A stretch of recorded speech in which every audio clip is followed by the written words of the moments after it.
Hi, my name's Lance. I'm going to be doing a neurological and a musculoskeletal assessment. So, I've already provided patient privacy, I've walked in and done hand hygiene, and now I'm going to identify my patient. So, can you tell me your name and date of birth? Alexa, 3/1895. Okay, so I'm Alexa. I'm going to be doing the assessment. So, hi Alexa, my name's Lance. I'm going to be your nurse.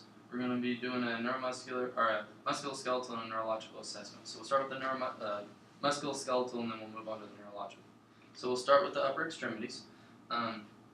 And throughout this assessment, I'm going to be looking at different things such as symmetry of the extremities and muscle strength and range of motion. I'm going to be looking at hair distribution, any sign of varicose veins, and her skin characteristics. So, like her temperature, skin color, skin texture, and all. So, we're going to start with the upper extremities. So, first, I'm going to palpate your pulses. I'm going to start with your Start with your radial pulses, and then I'm going to move to the brachial pulses. So they're strong and equal bilaterally. Now from there, I'm going to go ahead and I'm going to assess her grips. So I'm going to assess hand strength. So if you will grip my fingers, good, and if you will push towards me and pull. So she has good hand strength. Now we're going to go ahead and move to her fingers. If you will, kind of fan your fingers out. Here we're looking for strength and range of motion of her fingers, and then can you close them? Kind of like this so they can see it on the camera. Good. And then now I'm going to have her fan her fingers out, and I'm going to try to close her fingers. So if you'll try to keep them open, okay? Now if you'll close them and try to open them. Good. So she has adequate finger strength.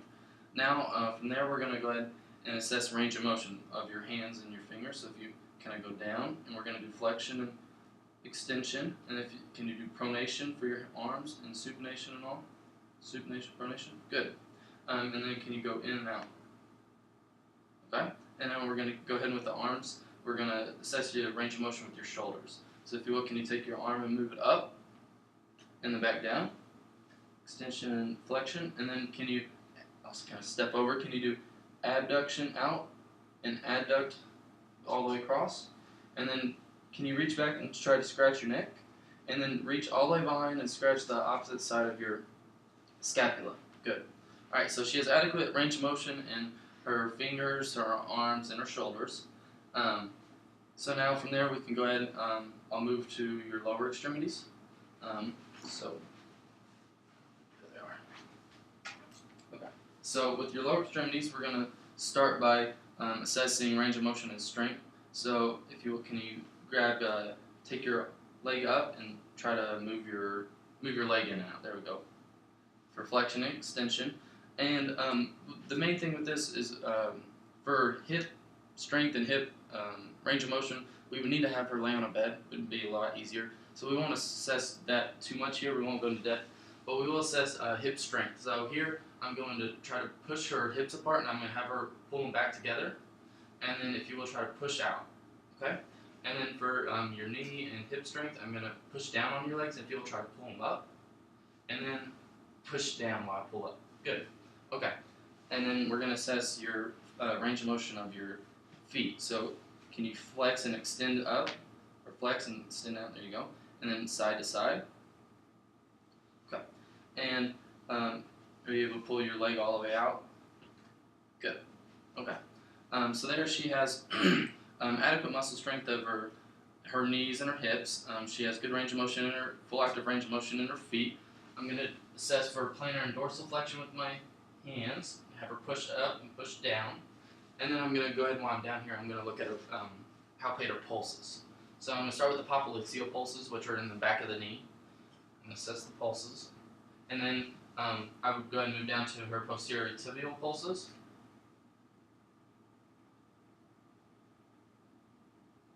And then her dorsalis pedis pulses, which are on the top of her feet here.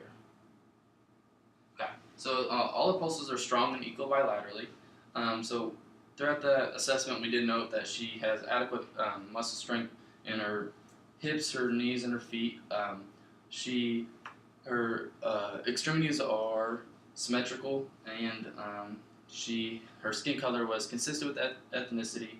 It was warm, dry, and smooth. So Now we're done with the lower extremity. If you will stand up for me, we're going to move to test the range of motion of your spine. And face this way.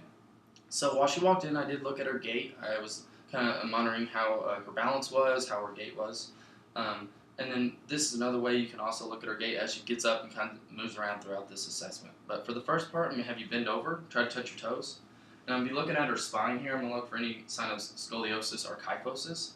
And she has nothing, her spine's straight, she has no curvature of the spine or anything, so you can stand back up. And that's one part of the range of motion of the spine. If you'll bend back for me, and then can you twist from side to side? And then try to take your ear and almost kind of go down towards your toes.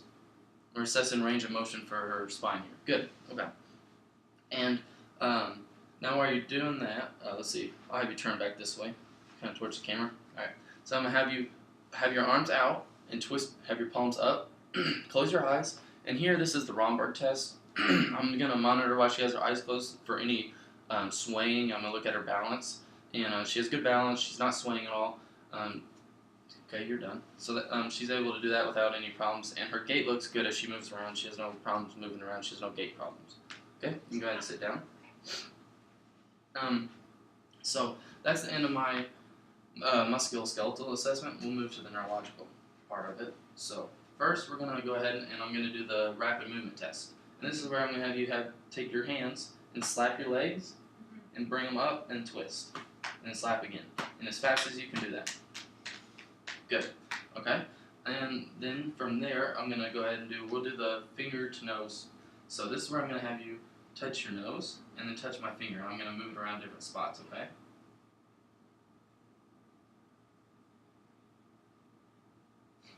One more time. Good. She has no neurological deficits. She's able to do that. So now we'll go ahead and, if you will, we're going to do the heel to shin test. Take your heel and slide all the way down the opposite leg, all the way down to your shin. And with the other one. Good. And now I'm going to do the finger to touch, or touch finger test. This is where I'm going to have you close your eyes, and I'm going to touch different spots. I'm going to have you point to wherever I touch. Okay? You have your eyes closed? Good. Okay? Okay. And one more. Okay. So now we'll go ahead and move, and the next part of the neurological assessment is from there we'll go to we'll try Babinski's. How about that? We'll show them Babinski's. This is a reflex, and with the pin here, you can use the mallet or the reflex hammer. You can use that at the bottom of it, or you can use a pin. And you're going to start with to test Babinski's. You're going to start at the bottom of the heel, and you're going to curve up to the top of the big toe, and you're going to be looking for a little ticklish. You're going to be looking for any sign of positive Babinski's, which happens a lot in children. With adults, you're usually going to see the dorsal flexion, whereas in kids, you'll see the plantar flexion where they pull their toe up and they fan their other toes out. The big toe will pull up and their other toes fan out. That's usually in younger children. Alright, and then I'm going to do the sensation test, and this is where I'm going to have you close your eyes, and I'm going to do one side of your face and your arms and your legs. I'm going to sharp or dull, and then I'm going to do the other side, and then just have you compare if it's the same or not, okay? Dull. And was that the same on both sides? Mm-hmm. Okay. Move down to your hands. Sharp. Okay, and was that on the same on both sides? Uh-huh. Okay. Dull. Sharp. Was that the same on both sides? No. No? Okay. And on your toes? Sharp. Okay. Sharp. Okay, and was that the same on both sides? Yeah. Good. Alright, she has no neurological deficits. She was able to differentiate between all those. So now we're going to go ahead and do your tendon reflexes. This is where you need a reflex hammer. And we would start with the brachioradialis tendon, and run through here, and I would put my thumb on the tendon, and this is where you could strike your thumb on the tendon, and then you're going to be looking for like a thumb quiver, and the thumb to kind of jump up and quiver there. Then we move to the patellar tendon.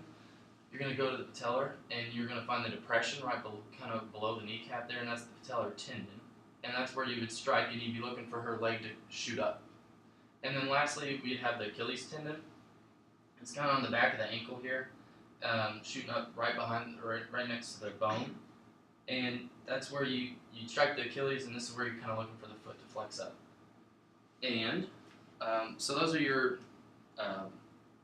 deep tendon reflexes. You could assess those with like a tendon hammer, reflex hammer, or anything. And that's the end of my neurological assessment. Thank you, Alexa.